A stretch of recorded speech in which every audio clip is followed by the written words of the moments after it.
Hello, everybody. This is Dane Gentry on the Standing Back Up podcast. Today, I'm here with Miss Dana S Diaz. She's the author of the best-selling book, "Gasping for Air: The Stranglehold of Narcissistic Abuse." How you doing today?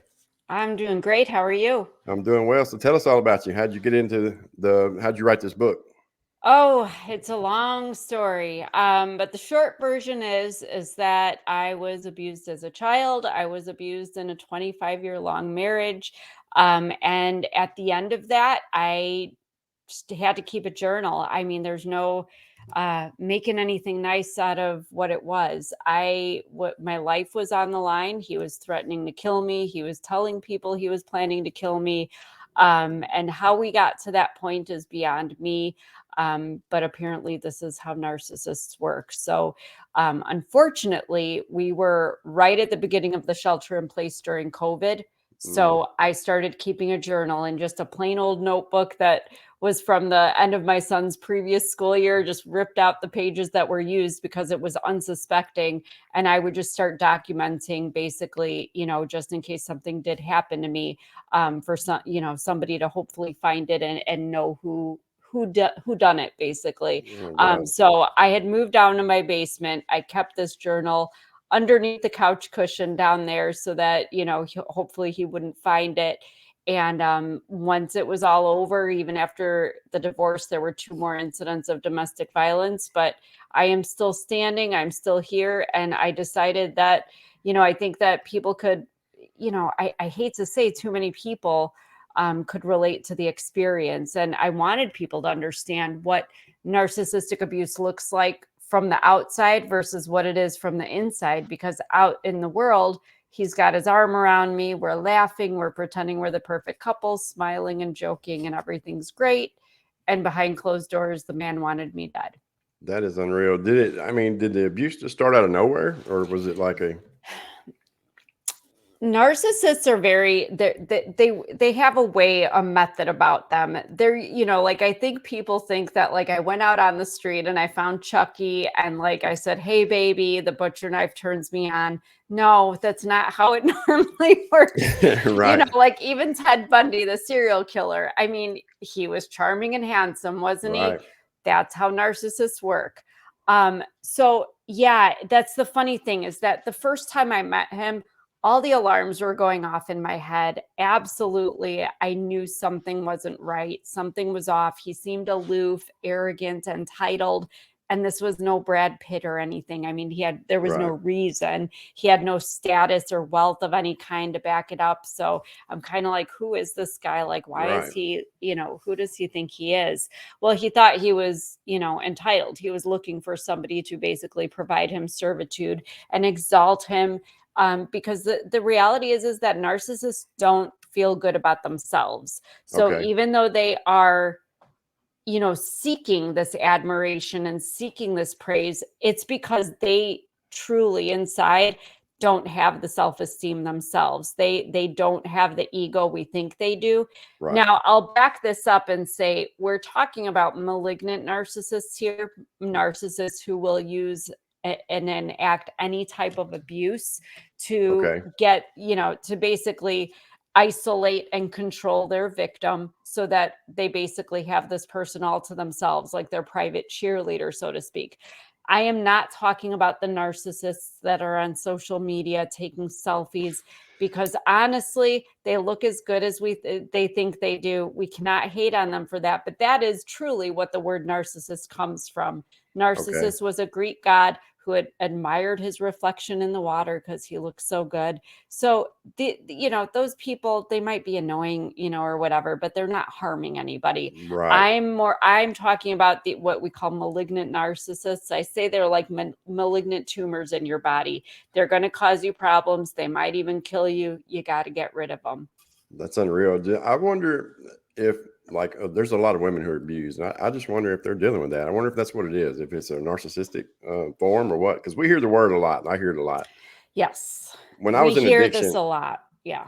in addiction, I was told, I was narcissistic, but I never was that. I never have abused a woman, never would do anything like that. But I think maybe the controlling, maybe, where I wanted her to be just in my world, just because I was hiding my life, maybe.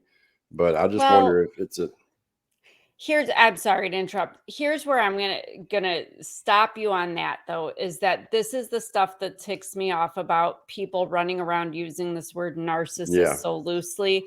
Because if you go to the doctor with a sore throat, maybe a sniffly nose, it could be COVID, it could be strep throat, it could be bronchitis, it could be how many different things. Just right. because you have a quality of something, we all Yeah, have narcissistic. I advocate against narcissism, but let's be real. There are things I do that can be narcissistic. That okay, doesn't mean I'm a narcissist. You know right, what I mean? okay. So Yes, ma'am. there's a difference between being so self-serving that you are so much more important than everybody else, that you have no remorse and no empathy and just don't give a crap, Yeah, versus, okay, I'm a little, like, for me, I was abused as a child, made me a little hyper vigilant, made me a little anxious, so I know I can stop myself when I'm being a little controlling or bossy. right. But it's not that I'm trying to control people. I'm trying to control my environment so I feel safe. You Gotcha. know, military people, they've got PTSD, very similar. Some victims of narcissistic abuse often had PTSD. Um, there's different things that you do in life that make you look like one thing or another, but Right. you aren't defined by that. But the one thing will go back to is that a true narcissist is somebody who lacks no remorse, or who lacks remorse and has no empathy. And they truly, I mean, with every fiber in their being, feel justified treating whoever how they're treating them, and they truly feel like they are doing nothing wrong. And I mean, it's almost a delusional thing, but Yeah. it's psychotic and it's antisocial.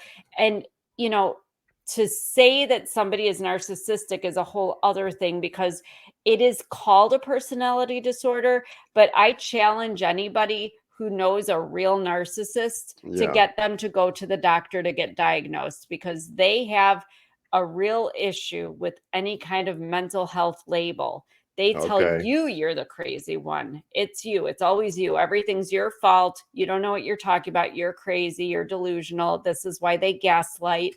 You know, they want to reflect everything off of them. They don't know how to take accountability for their own actions, and they will never be sorry.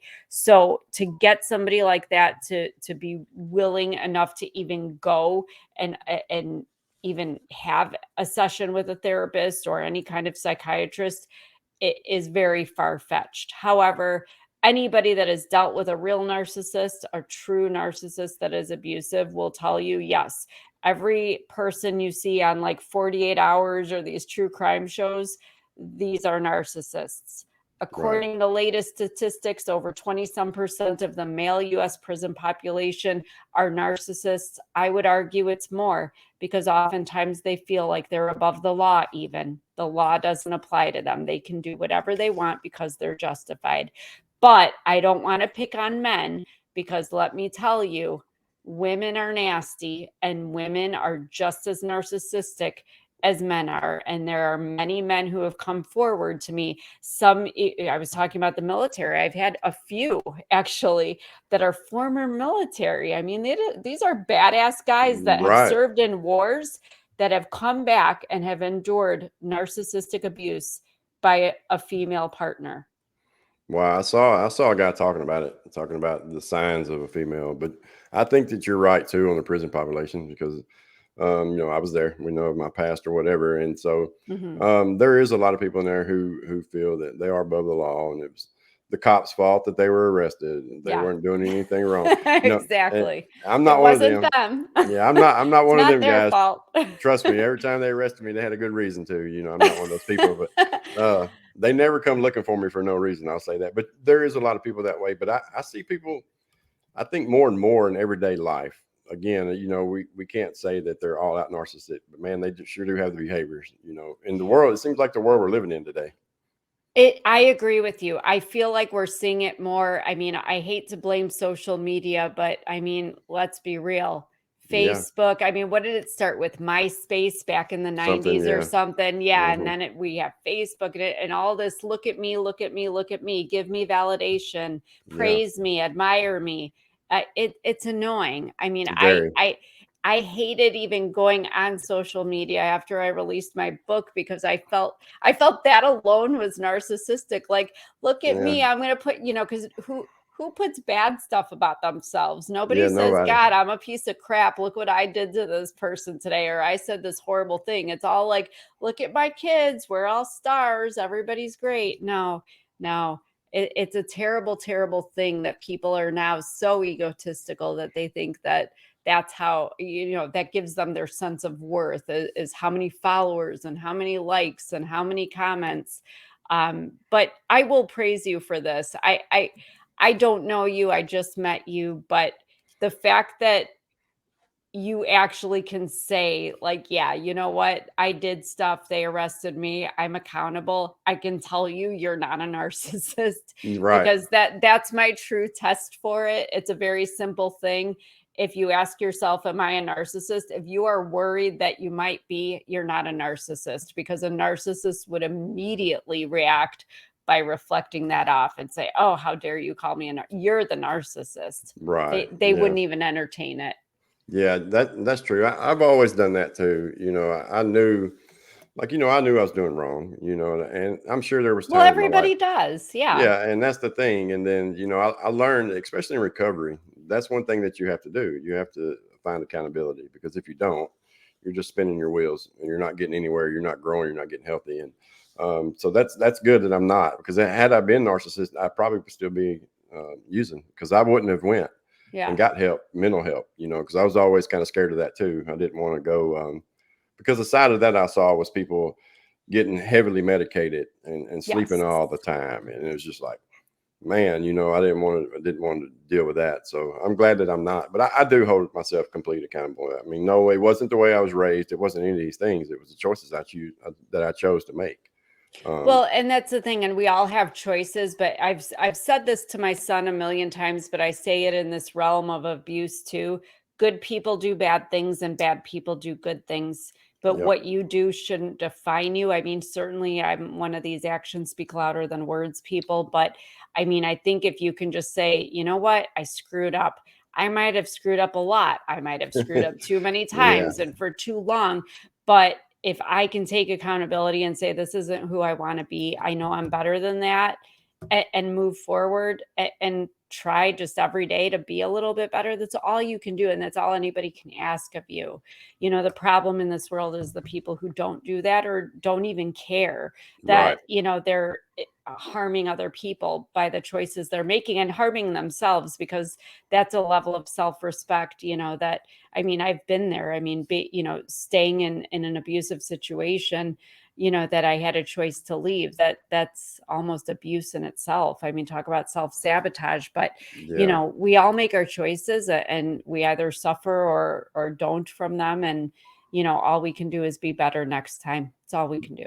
That's it. You're right. And that's what I do every day. We were just talking about, we were eating lunch, and I said, I don't want to sound like I'm making it all about me, but man, it sure does feel good to be me today. And that's Yeah. the truth, because, what really, when I started getting sober, I said, this is what I said. It was kind of a revelation I had. I wanted somebody to say something good at my funeral, to be honest about it. And I was like, if I was to die today, then would nobody have a whole lot of good things to say about me? And that's understandable because of the way I lived. And so that's kind of my goal in life. I want people to respect me as a good person. When they say my name, I want it to be something good behind it, versus, I mean, he's just a junkie, never going to be anything. And so many people just don't care. As you said, they don't care. And that's the label that you get.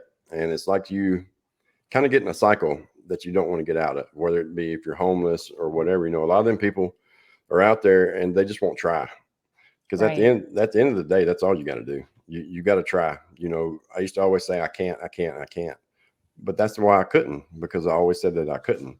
But then I woke up and said, hey, man, you know what? I can, because I'm intelligent. I'm all these different things. And I was wasting my life away. And I knew I could do so much better in life. And so that was kind of the realization I had. And here we are today. And how long were you in the relationship that was when you dealt with the abuse? Well, childhood, obviously, Oh, well, till yeah, I there was too. 18 Yeah. and I was out. But yeah, at 25 years I was with my ex, and I knew what it was and I knew what I was in. But, this speaks to even what you were just saying. I think that when the narrative about you, the narrative around you is always can't, won't, never, all this negativity. How are you supposed to be better? How are you supposed to know that you're better? Because I was kind of in that same situation. I was unfortunately born to a mother that didn't want me, wasn't shy about telling me and repeating that. And to this day, I'm 48 years old and we don't even have contact and I still hear about it from other people. She just completely invalidates my existence. But she married a man. Talk about a narcissist. He's the king of all of them. And that was rough because he did physically abuse me, but he physically abused me because he was verbally abusing me. I was getting every day the nobody ever wanted you. You shouldn't have been born. You're never going to do this. I was on honor roll, but it wasn't good enough. I was stupid. I was incompetent. I was this overachieving kid. Like I was the straightest arrow, still never smoked a day in my life, never did a drug, I didn't even drink. I had one drink once at a party in high school because I thought I should, because isn't that what kids do? And I called a cab to go home because it wasn't my thing. Like they couldn't have asked for, did I screw up and make mistakes? Yeah, I was still a kid, but nothing made, so I didn't understand. And I tried to be more and better, but I came to the point where I'm like, I could win the Nobel Peace Prize. And he would still say, oh, well, you didn't win 2 of them. Like nothing was ever going to be enough. So, from a very early age, I was never enough. I was never enough.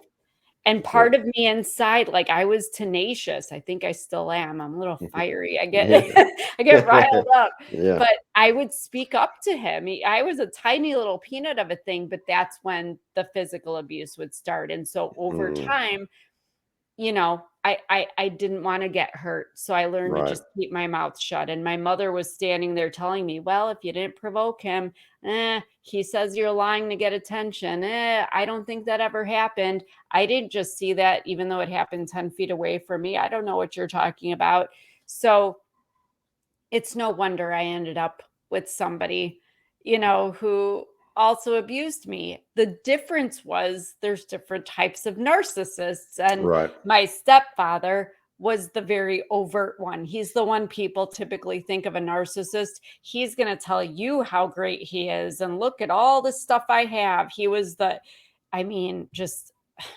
just your typical, had to have if somebody bought a TV, he had to go buy one an inch bigger just so he had the bigger and the best, and if you had something, he was going to get 10 of them. And, one of these people, and it was overbearing. But my ex that I wrote the book about, he was what we call a covert narcissist. So it was a true love-hate relationship.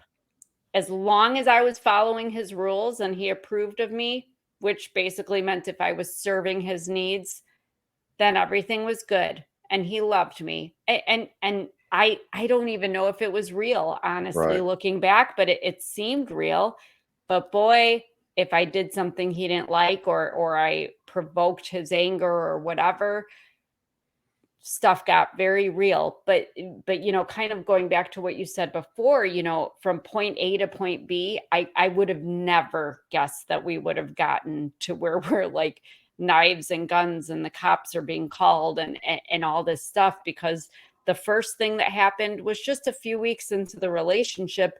He got mad. He got really mad, overreacted, and threw a CD, like just flung it across the room at my face, like a Frisbee. And it didn't hit my face. I moved, but that was like, I came from a childhood of this, like, I'm done, I'm out.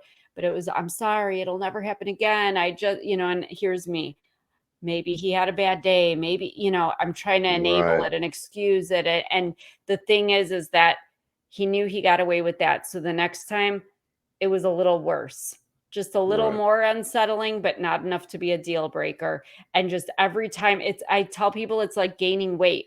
You look 10 years and you're like, how did I put on 10 pounds? Well, because it adds on. It's not noticeable. Same thing with narcissistic abuse. It's just all these things are happening and when you look back, you're like, how the hell did we get from throwing a CD Right. across the room to you're shooting guns and wanting me dead? This is getting crazy. But it's a very real existence for a lot of people, men and women. Women are statistically more prone to it. We could talk about the reasons why. I think it's just traditional roles. Women are Right. generally smaller and I don't know, meeker or whatever. I know for me, a big one was that once we had a child together, I just wanted some peace for the sake of my kids. So it was like, just fine, I'll submit, I'll do whatever, and it wasn't that I was weak, but I just wanted some sanity for us, and I wanted some normalcy for our son. But for men, it can get a little worse because women have things they can do, like getting pregnant on purpose, stealing money from accounts, or things like that. There's a lot of financial abuse, legal abuse, sexual abuse. There's so many different ways that people manipulate each other, and it's really terrible that they think that's okay. Yeah. You see it so much. I grew up, I don't know if it's narcissistic or whatever, but most of the people that I was around, the men beat on the women. I don't know. It wasn't in my family. Well, my mother was an alcoholic. And so Mm, the men that were around, and drug addict as well, but I saw her beat a lot as a little child, 4, 5, 6 years yeah. old. And but all the people that I was around, the older people, it was like a normal thing with them. It was like, but I always knew it was wrong, and never in a million years would I've done that. That's women and children. That's, you don't do that. And so in my mind, I'm thinking as you're talking, thinking, man, there has to be something wrong with a man who wants to submit a woman to that kind of abuse. I just don't get it. I don't understand. I don't understand what you would be getting from it. Let me say it that way. Like, what is, are you so down on yourself or whatever that you have to do that to feel better? And as you said earlier on, that's what it was with him. Like, he didn't have anything going on, didn't have this. And so he was doing it as a way of, I guess, trying to feel bigger or whatever. But I still don't understand how a man can beat a woman and make them feel bigger, Well, and the thing is, it's not even beating. It's just because honestly, my ex never laid a hand on me. He Okay. swung a crowbar at my head, prescription medication incidents where he dragged me on the bathroom floor, left me there hoping I would die. There were a multitude of incidents. I always said it's like he was trying to get rid of me without getting his hands dirty, Right. literally. Mm-hmm. But yeah, it was tricky, but there are a lot of men, narcissists, that do use physical force. The physical threat was always there for me. Right. He even kept a really nasty knife right next to him. And I always said it felt like a shock collar that you put on a dog, because it was Wow. always next to him, that I knew if I spoke out of line or did something out of line, I wasn't sure if he was going to use it on me or not. So, it doesn't have to be the physical thing, but my my issue with people, and it's not just man to woman, it's woman to man too, because I'm going Yeah. to tell you what, women can be nasty, and I Oh yeah. am one, but Yeah. my God, the things that people do to each other. People like you Yeah. and I, we are empathetic. We wouldn't want to, have we hurt people? Yes. Have we caused harm? Yes, but I don't think we did it intentionally, No. and or we knew it was wrong. These people, their moral compass is kind of skewed because they absolutely feel that they are right to do this. Why they do it, it depends on their personal reason.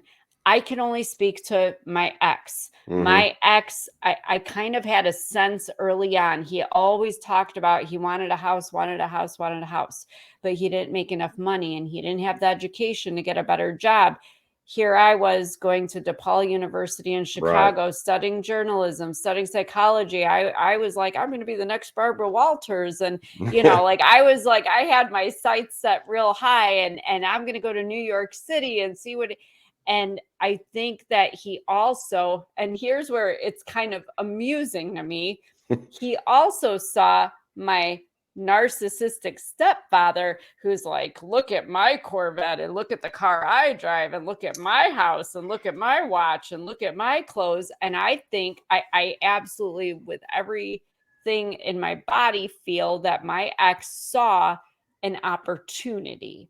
I Okay. think he thought if he wooed me and got me, locked me down, And maybe even obviously at some point, I think he thought if he rid of me, that he would be entitled to whatever things or money or resource that I could be. Because the thing is that once I graduated from college, I did actually get a promotion where I was already working. It was in real estate property management, but I was making very, very good money, a Yeah. very nice salary right out of college. And boy, it didn't take long after that for him to put a ring on my finger. But you know what he did within 5 minutes of proposing? He Oh. pulled me aside and he said, "We're not getting married until I get a house." Oh, So okay. Yeah. and you know what? And here's me thinking, okay, that's fine. And I went and took my salary and we bought him a house and then I got my wedding. So it was very transactional, but it just kept going and going. Oh, well, I'm never going to have this and I'm never going to have that. And I want this guy to be happy. So Right. maybe he'd be happy with me. So maybe if I was resourceful and got him oh, you want a dirt bike? I'll get you a dirt bike. I bought him a dirt Yeah. bike like that day. Like, I have some cash over here. I have some extra money. Oh, you wanted a boat. Well, I'm going to have to save up a little for that. But we got a boat. Then we got the four-wheeler. Then we got the farm. Then we got the this and the that and the other thing. And that, and like it never ended. It was never enough. What did Dana get? Nothing. Abuse. Yeah. Did Once in a he? while, I got what seemed to be love, but I think it Right. was just a show. Yeah. Did he know about your stepfather, about the abuse you went through with him? Oh, absolutely. And so it didn't Absolutely, and I yeah. wasn't shy about it. I mean, honestly, I remember the first the first night we hung out, and he was like, "Oh, sounds like a dick." I said, "Yes, as a matter of fact, he is the biggest one ever." And the whole But time knowing he's fixing to be the same exact way. knowing he's fixing, but he saw that, and that's the thing about narcissists. They know exactly what they're doing. They know who you are. He saw a vulnerable girl. Yeah. He knew that I was so desperate. I came out of a house where two parents and even my mother rejected me. She wasn't affectionate. She didn't soothe me. She That's didn't awful. nurture me. I Yeah. didn't even get food a lot of the time. She just gave Mm. me $50 a week and said, go feed yourself. Wow. So I just wanted anybody to show any kind of attention or affection to me, and he did. He He did, knew what to and do. for He knew me, what to it was do. Yeah. enough. Yeah, Yeah. he knew He knew how to exactly play what to me, and do. it was Yeah. enough for me, and it's sad, but, Yeah. and the sadder thing is that I would have stayed if it wasn't a matter of him, destroying my health with, having to live in that constant state of fear. Because by the end of our marriage, and actually the reason, sadly, it wasn't all the other things going on that were Yeah. making me motivating me to leave. It was when my health deteriorated very rapidly. I dropped within 2 weeks. I dropped to 93 skeletal pounds. Test after test after test, couldn't figure out what was wrong. After a year of testing, Mayo Clinic finally figured out that I had so much of the cortisol, the stress hormone Yeah. running through me, that I became autoimmune because my white blood cells thought it had to fight, like eradicate some disease that they killed themselves off. So I was having autoimmune reactions and I developed a lung disease that's like having Wow. COPD and fibromyalgia all at once. So my body was in total havoc. I had a backpack oxygen machine. My doctor sat me down at the end of 2019 and said, "Your organs are shutting down. Your digestive system, your lungs, your heart, your muscles, your brain, everything is shutting down. You are barely alive." And it was because of the stress of living that in that circumstance. That is terrible. I read that. I read that on your profile about all that, and I was thinking about it the whole time, thinking, man, someone like her who has no medical problems and just from the stress of a husband doing that way and having to live that way, that's awful. I Yeah. wonder when you say that, I wonder how many women or men too go to the doctor and have all these problems, but they're not telling the doctor what's really going on. And they, I didn't tell the doctor what was really going on, and that was the thing, but I don't know, I think that's part of the problem. I mean, there's issues with our justice system, but there's yeah, issues with our medical system too, because nobody definitely. stopped to say, the first few doctors were like, maybe you have anxiety. Yeah, I You have a little think? Yeah, anxiety. probably so. It could be stress, it could be, and some just literally threw their hands up. Two called me a hypochondriac. Um, Test after test. I mean, but nobody stopped and said, is there something going on that's causing you this? It wasn't until after I was diagnosed that doctor, and I'll never forget him. I mean, I actually go back and see him every once in a while just to give him a hug. But he said, I've seen this before. And I don't know what's causing you stress, but I think it's something in your life, and you need to consider what it is in your life that's doing this to you. And you need to be done with it. Whatever it is, it needs to go. And I immediately knew what Yeah. it was. Mhm. And I didn't tell him until after, because when you're a victim of abuse, you're terrified. Yeah. You're absolutely terrified, but that's why a lot of these people get away with it too. Yeah. It's the same thing like when they harm children, the same thing. I had a lady on was talking about that, the abuse she dealt with as a kid. And she didn't want to tell anybody because she felt that everybody would be pointing the finger at her and all these different things. And That's um, exactly what happened to me. yeah, I see as child services, the police. It was, oh, well, she's difficult. She self-inflicted those wounds. Oh, I strangled myself. These are my hand marks on my neck. It was me. you know, And I, I was just like, you know what? And we wonder why I have trust issues. We wonder why, yeah, I couldn't trust anybody. And even my great grandma, she was one of the very few people I trusted and who loved me in this world. God rest her soul. But she had always said, even when I would go to her as a kid and kind of hint at like there's stuff going on, she would just say, you just need to take care of yourself. Nobody in this world is going to take care of you but you. And that is how it had to be. And it's sad to me that, because people say, oh, you're so strong, you're so that. I didn't ask to be strong.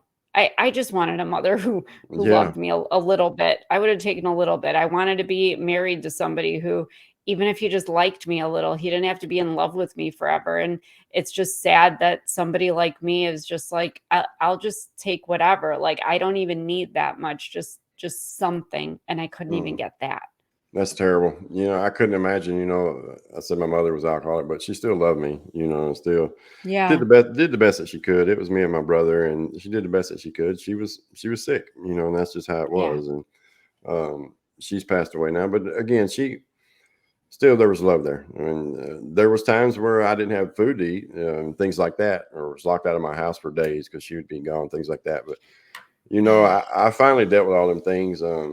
My wife is the reason I did, really. We were just talking. I never would tell anybody about those stories either. And we were talking about it. She's like, you got to deal with that. You know what I mean? You got to. And then I would feel like people were attacking my mother. And I'd be like, hold on, I don't want it to be that way. But, at the end of the day, she dropped the ball on a few things, man. And, but we're only human and these things happen. But I can't imagine. Was your grandmother the same way as your mother? Did she not have any? Did she like the same way? Was she not nurturing either? My grandma, she is now with me, but back then, no. But I didn't know as a kid. I didn't know until I was adult that basically she was married to an alcoholic. You want Okay. to talk about a narcissist? He would bring women home and have sex right in front of her, and God. he was violent. And yeah, there was a lot going on. And so, like, yeah, it's definitely, this is how stuff gets passed through generations. This is why my mother thought that, she was getting a good deal, that she was with a guy that was an ass, but he didn't hit her, so it was Right. better. It was okay. She had food to eat, because that was the one thing she always said to me as a kid. You should just be glad you have a bed to, well, I didn't always have a bed, but Mm. that you have a roof over your head and you have clothes, and, we're providing you with things. She felt like that was their obligation. Like, I should just be happy I was provided with that. And I'm grateful. You're right. I've heard many people are so affected by having alcoholic parents, and I don't minimize that. But I still think that when you grow up, what you choose to do with your own children, hopefully you learn from the mistakes that your parents made, for whatever reason. Maybe they didn't know better, maybe they were sick, whatever it was. But um, I'm done with it. I'm that cycle breaker, Yeah. because, yeah, there There were you many go. women in the family that I saw, and my stepfather too. He was actually, he and his siblings were abandoned as children. He was only a baby. Both parents just split, and they were put into foster care, separated into 5 different homes. So I understand that they didn't know any better, but to choose to There you mistreat go. me, because when Yeah. they had a child together, if my brother was standing here right now, he would tell you that he has the best parents a kid could ever have. You're kidding. Not at all. Why? Why is that? Well, I mean, they just I was the scapegoat. It's a typical okay. scapegoat golden child. Anyone with child trauma, I would recommend to you. There's a book that I think it was released back in 1991. It's called A Child Called It. And forgive me, I don't remember the author's name, but it's called A Child Called It. It is so horrifying. There's even parts of it that I've had trouble with, and I have reread it multiple times. It's one of the worst cases of child abuse in California history. But the interesting thing was, this was the third son to this couple. The dad knew that this abuse was happening only to the one child, not to the others. They even went on to have more children that Wow. were not abused, just the one, and not for any particular reason. But the mother just, I mean, the things she would do to this poor child, the other kids saw it happening, and just they were so unfazed by it, is what's so startling. Dad saw it happening, was just like, kind of like my mom. Well, try not to upset her. Hopefully it won't be too bad today. Sorry. I'm going to Yeah. take the other ones out for ice cream while your mother burns your, head on the stove or whatever else she did. God. It's so horrific, but I have found that it's not that uncommon either, that sometimes parents just pick a kid that they just don't want to amount to anything, and that child is just going to suffer for what they are not willing to face themselves. Because I think when it comes down to it, most abusers, I dare to say, are really just not willing to face their own unhealed issues. They have trauma, they have things that they should be dealing with, but they don't. They choose not to. They just want to put it on somebody else and say, here, carry my shame, carry my guilt, carry my regret and resentment and everything else for me. And that's how I have felt in my life. And I have had multiple people do it. But then 3 years ago, once I was done with my marriage, I was done with him. I was done with them, my parents. There was somebody else that surfaced, a friend of 16 years that I never in a million years thought would turn on me. And well, that's another book that'll be coming out next year. But it is amazing to me that once you remove yourself from that toxicity, Yeah. that you can really grow and bloom. It's kind of like what we were saying before. Once you get away from all those people that say you can't, you won't, you never, because you believe it, whether you want to or not, you internalize it, you feel that, you're like, who am I kidding? I'm never going to this, I'm never going to that. But once you start getting around the people who, like, I always joke that when I would go to church, I think like the little old ladies there thought I was a much better person than what I really am, because if they heard the thoughts in my mind, Right. they'd probably Yeah. curse me to hell. But I love that, because I want to be better. I want to be Right. who they think I am. And I want to be with people who challenge me to be that better person. There are days I know I'm not, I'm not this Dana that everyone sees, where my Right. husband is just like, I'll tell him, oh, stay away from me, it's not a good day. And he's like, I know, I don't like you today either, but I still love you. And I love that lesson, that he doesn't react to it, but he still smiles and he laughs and he treats me just the same. And I come out of the mood and everything's good, because really we can't all be perfect. I think we're hard on ourselves, especially when we've had situations in the Yeah. past that we kind of beat ourselves up. But we got to stop doing that and start looking at who we really are. Like you said, Mm. I'm smart, I'm this. And I kind of had that moment too, where I was like, the embers are still burning in there. Like, it's not a raging fire, but like, I know that I have more in me. Yeah. This life that I have let this person dictate for me is not what I wanted, and it's not who I am, and it's not, like, I want more than this. I want to Yeah. do what's in my heart. And I think once you do that and you realize, oh, like I can be more, and I am able to do this, and I can achieve. Stop letting the naysayers determine who you are. There You you decide go. who you're going to be. Because you know what? I've only been out of my other marriage 3.5 years. I would have never in a million years thought that, he brought me out to Podunk, USA, middle of cornfields, like he had me scrubbing toilets for work when I have a college degree. I'm not saying like, oh, look at Wow. me, I have a college No, I know degree, what you but mean. Yeah. we got Walmart and a gas station. Like I have to drive to Walmart. Like, Yeah. it's not even close. But like there's nothing and nobody.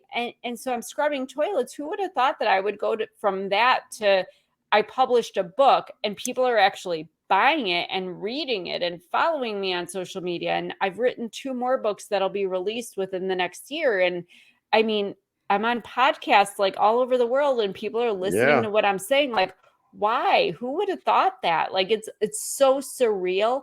But I go back to it's not because, oh, look at me, I'm so great. But look at how far you have come. Look at how far I have come. It's not that we're better than anyone else. It's that we are living to our true potential. We Yeah. have a purpose. We are living it. We are inspiring others. We are motivating people. We are sharing information. We're not just settled living that life that other people said we would live. Because No. if that was the case, then I would probably be dead right now or still scrubbing toilets and miserable with a backpack oxygen unit on my back. And that's horrible. That's horrible that it took you down that far. But this is a story. I have a lot of women that listen. It seems like, and I wanted more women to come on my shows because I wanted the other side of it because we hear the men's side. But this is huge. I think this is probably going to be one of my better ones because there's a lot of women I think that deal with it in silence, and Yes. that's what we don't want. I mean, you're not going to get out of it if you're dealing with it in silence, or you're going to end up dead. Just like you don't, like you said, it doesn't have to be physical abuse to kill you. No.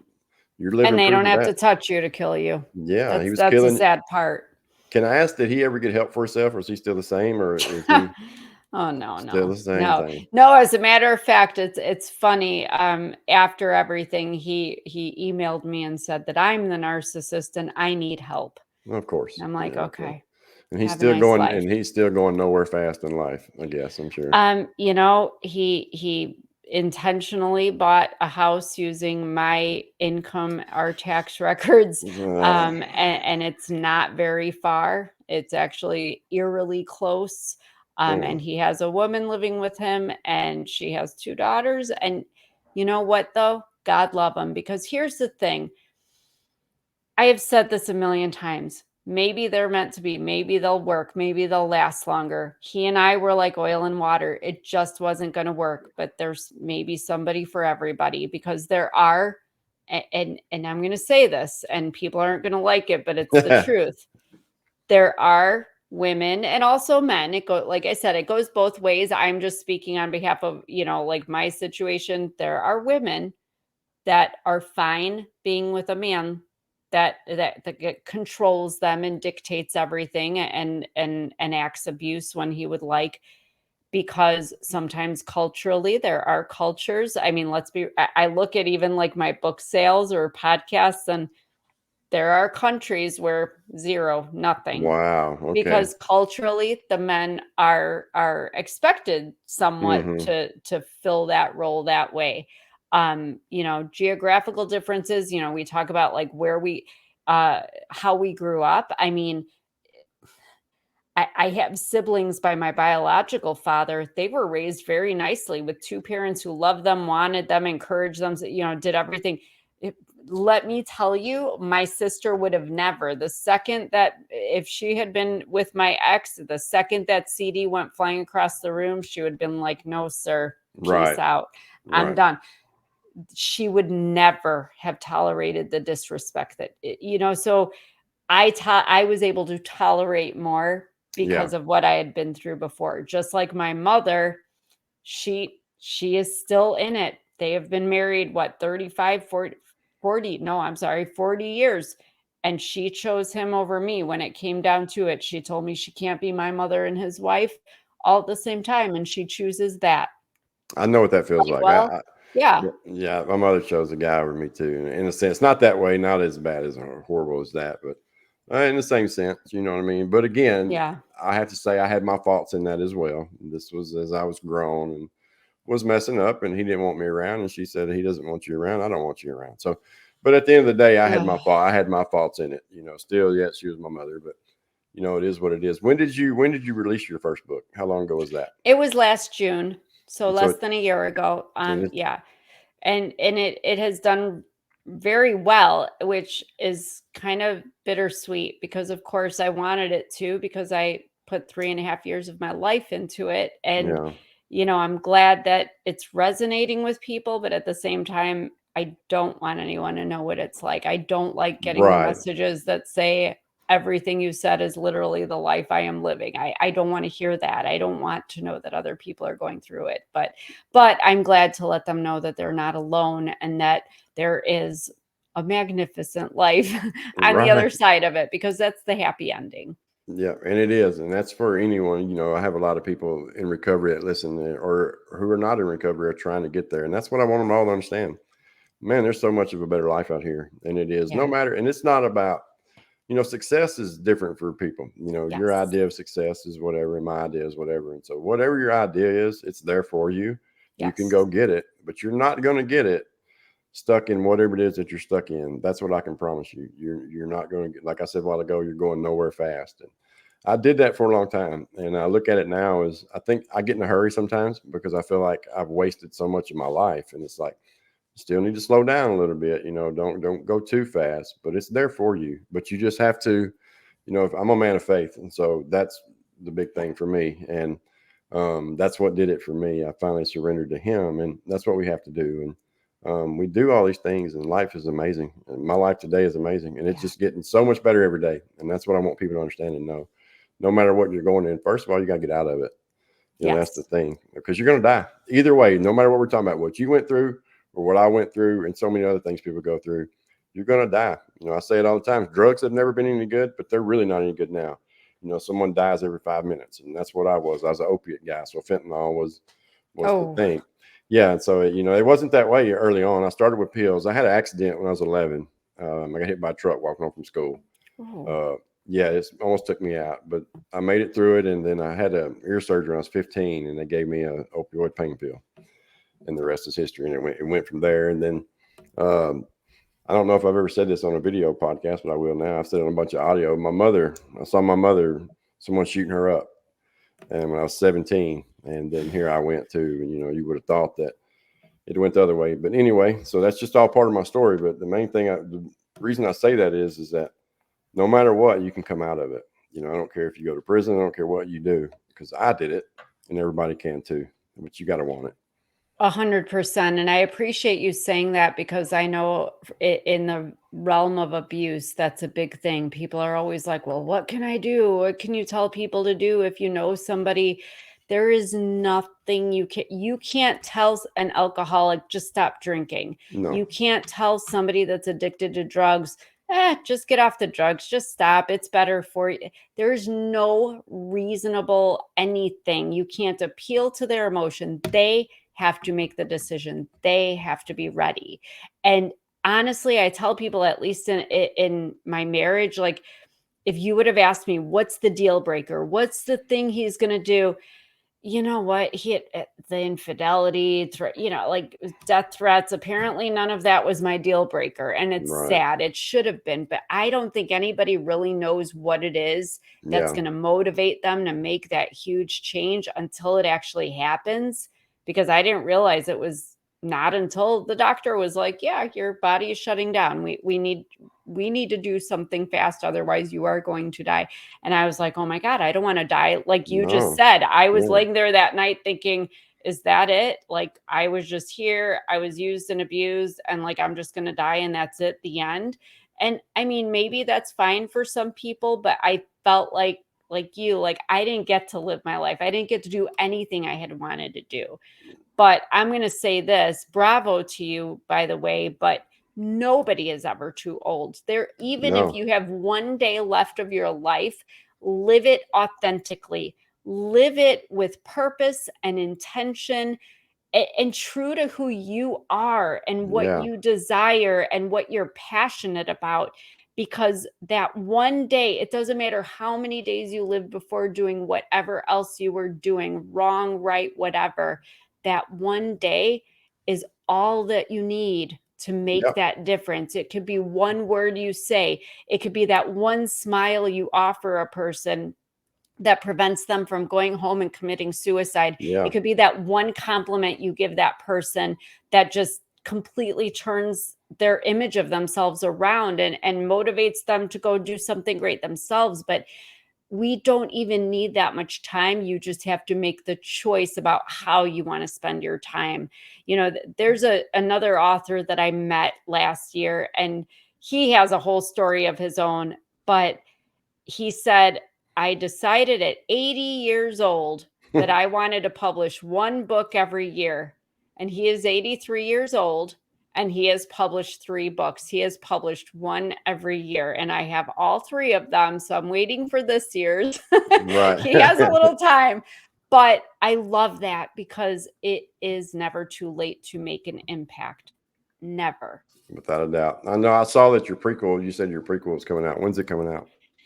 Well, the prequel is actually what I'm tinkering with right now. Okay. I am, it's kind of crazy with childhood stuff. I don't know if you've had this experience, but it was written, it was done, and I just keep adding to it, subtracting to it. And I am still, even as recent as a few nights ago, I woke up in the middle of the night and I didn't even know pressed memories, but apparently there's still stuff in there that's resurfacing. And I'm like, oh, I got to get that in there. So Yeah. I'm tinkering for a couple more weeks. And so hopefully by the end of the summer, we'll see that come out. And then I'll work on the sequel.